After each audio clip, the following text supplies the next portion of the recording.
Hello दोस्तों, मेरा नाम है विष्णु चौधरी और आप सबका मेरे इस यूट्यूब चैनल में बहुत बहुत स्वागत है। दोस्तों, हम सब की लाइफ में संघर्ष होता है। हर दिन हमारे लाइफ में कुछ ना कुछ संघर्ष आता ही रहता है। बिना संघर्ष के आसानी से हमारी ज़िंदगी कभी भी नहीं गुजरती। हर दिन कुछ ना कुछ चुनौती हमारे ज़िंदगी में आती ही रहती है। संघर्ष का सिलसिला तो माँ के पेट से ही शुरू होता है। माँ के पेट से जब बच्चा बाहर आता है, बड़ा होता है, तो बोलने के लिए उसे संघर्ष करना पड़ता है, चलने के लिए उसे संघर्ष करना पड़ता है, चलने के लिए उसे पहले गिरना पड़ता है, उठना पड़ता है, गिरना पड़ता है, फिर उठना पड़ता है। इस तरह से संघर्ष करते करते वो चलना सीख जाता है। संघर्ष के बिना जिंदगी कभी भी जिंदगी नहीं बन सकती। ग्रेट साइंटिस्ट डार्विन ने कहा है, सर्वाइवल ऑफ द फिटेस्ट, मतलब हमें फिट रहने के लिए संघर्ष करना पड़ेगा। दोस्तों, एक विज्ञान के टीचर थे। वो अपने बच्चों को तितली की जीवन क्रम सिखा रहे थे। उन्होंने पूरा जीवन क्रम उन्हें समझा दिया था। अब वो प्रैक्टिकल उन्हें दिखा रहे थे। उन्होंने एक तितली का कोकून लाया था। वो कोकून टेबल पर रखकर उन्होंने कहा, इस कोकून से अब तितली बाहर निकलेगी। बाहर निकलने के लिए वो संघर्ष करेगी, बहुत कोशिश करेगी, जिसके लिए बहुत समय लगेगा। तब तक मैं ऑफिस में कुछ काम है वो निपटा कर आता हूँ।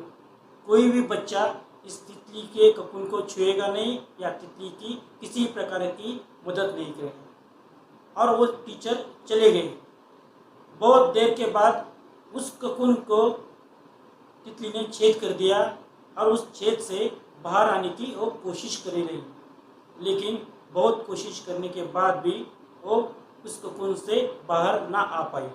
तब एक बच्चा उठ गया और उसने अपनी पेंसिल से उस कोकून को काट डाला, जिसके वजह से तितली बहुत ही आसानी से बाहर निकल आई। अब बच्चे को ये उत्सुकता थी कि तितली कब अपने पंख फैलाएगी और उड़ जाएगी, लेकिन ऐसा कुछ भी नहीं हुआ। उल्टा वो तितली उड़ने के लिए कोशिश कर रही थी, लेकिन उड़ नहीं पा रही थी। कितनी भी कोशिश करने के बाद भी तितली अब उड़ ही नहीं पा रही थी। थोड़ी देर बाद टीचर आए और उन्होंने देखा कोकून तो फटा हुआ है और तितली भी जमीन पर गिर चुकी है। टीचर ने पूछा, ये सब कैसे हुआ? तो बच्चे ने पूरी हकीकत बता दी। और बच्चे ने टीचर से पूछा, तितली क्यों नहीं उड़ पा रही है? टीचर ने बच्चों को कहा कि वो तितली जब कोकून से बाहर आने के लिए कोशिश कर रही थी, संघर्ष कर रही थी, तो उस संघर्ष से तितली को ताकत मिल रही थी। उस संघर्ष ही तितली को मजबूत बना रहा था। लेकिन जैसे ही आपने इस तितली को कोकून से बाहर आने के लिए कोकून फाड़ दिया, तो वो संघर्ष तितली के जीवन से निकल गया। वो संघर्ष के वजह से ही तितली के पंखों में जान आ रही थी। उस संघर्ष के वजह से ही तितली अपना वजन उठा पा रही थी, लेकिन संघर्ष चला जाने की वजह से तितली ये सब काबिलियत प्राप्त नहीं कर सकी, इसलिए वो अब उड़ नहीं सकेगी और थोड़ी देर बाद मर जाएगी। दोस्तों, इसी तरह हमारा ज़िंदगी भी है। हमारे जीवन में भी संघर्ष का एक बहुत ही महत्वपूर्ण भाग है। ये संघर्ष ही हमें मजबूत बनाता है। जब भी हमारे लाइफ में कुछ परेशानी आती है, कुछ मुश्किलें आती है, तो हमें उस परेशानी मुश्किलों से डरना नहीं है, बल्कि उसे स्वीकार करना है और स्वीकार करके हमें आगे बढ़ना है। वो मुश्किलें हमें मजबूत बनाने की आती है। वो मुश्किलें हमारी काबिलियत परखने के लिए आती है और हमें इस तरह काबिल बनाती है कि आगे चलकर हम हमारे जीवन में सफल हो जाए। दोस्तों, प्रकृति भी हमेशा हमारे साथ कुछ ना कुछ खेल खेलती रही। प्रकृति हमेशा बदलती रहती है। इस प्रकृति के बदलाव से हमें बहुत सारा संघर्ष करना पड़ता है। किसान को तो बहुत ही ज़्यादा संघर्ष करना पड़ता है। एक किसान था जो बहुत मेहनती था, लेकिन हर बार मेहनत करके भी पूरी फसल उसको मिल नहीं पाती थी। इसलिए वो भगवान से बहुत नाराज़ हो गया था। एक दिन भगवान से कहा, भगवान, मैंने इतनी कोशिश की, लेकिन फिर भी मेरी फसल अच्छी तरह से नहीं आई। आपको तो खेती करना आती ही नहीं। एक बार आप मुझे खेती करने के लिए जो भी शक्ति थी, जो भी शक्ति है वो मुझे दे दिए, और फिर देखिए मैं किस तरह से खेती करता हूँ। भगवान प्रसन्न हो गए, उसके सामने आ गए और बोले तथास्तु, आज से मेरी सारी पावर तुम्हारी, तुम जैसा चाहो वैसा खेती कर सकते हो।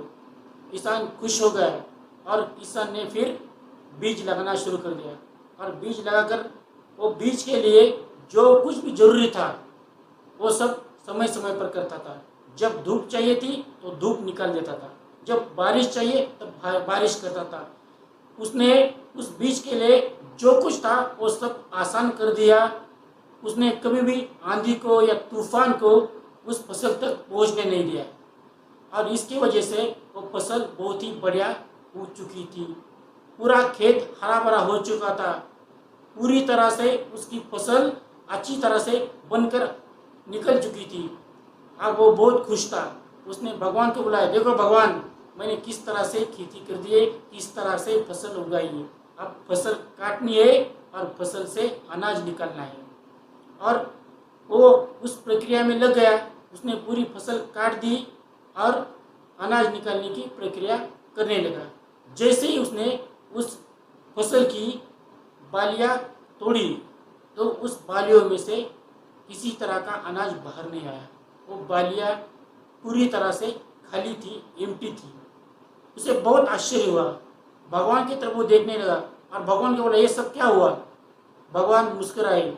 भगवान ने कहा, देखो, तुमने उस फसल के लिए जो जो ज़रूरत है वो आसानी से उसे उपलब्ध कर दिया, लेकिन फसल में अनाज बनाने के लिए जो कुछ चाहिए था वो सब तुमने उस फसल से छीन लिया है। वो आंधी थी, वो तूफान था जो फसल को संघर्ष कराता था, जिसके वजह से उस फसल में अनाज पैदा होता था, अनाज बनता था, लेकिन तुमने उस आंधी तूफान को, उस संघर्ष को फसल से दूर रखा। फसल की जड़ें जमीन के अंदर गई ही नहीं, क्योंकि तुमने पानी ऊपर के ऊपर उसे उपलब्ध कर दिया। इस तरह तुमने वो सारी चीज़ें फसल को दे दी जो फसल को संघर्ष करने से लेनी चाहिए थे, लेकिन आसानी से मिलने के बजाय उस फसल में किसी तरह का अनाज पैदा ही नहीं हुआ। दोस्तों, इसी तरह जब भी हमारे जीवन में संघर्ष आते हैं, जब भी हमारे जीवन में मुसीबत आती है, तो वो हमें हमेशा मजबूत बनाते थे।